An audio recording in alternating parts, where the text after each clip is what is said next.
Alden with short update. Kasama ni Alden, yung designer niya. Mukhang dream house ni Alden to. At kasama rin niya ang family porters. So, nag-swimming pa nga sila. No? Si Alden nakatopless. Kasama niya mga kapatid niya, sila Risa, Angel, so yung pinsan niya. Nandiyan din si Ate April. Ayun pa nga, nag-swimming sila. Saka si Daddy Bay. Nandiyan saka si Tita Joanne. Ayun pa nga si Alden. Ang ganda ng dream house ni Alden. Abangan yan. Siyempre. House 2. At spotted din si Alden sa isang department store sa mall. At ayun pa nga yung mga nag-assist kay Alden. Ito kahapon. Ayun nag-bike pa nga si Alden. Ayun kasama niya yung mga friends niya. Ayun nag-cycling.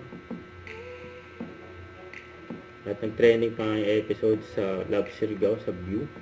Ayan o, saka si Alden trending din. Sa abangan, syempre, ang exclusive screen ng Love Surigao sa Robinsons Galleria Cinema 4 bukas. Don't forget, subscribe, click the notification bell for my update. This is Richard the Action Live. Stay tuned for more videos. See ya.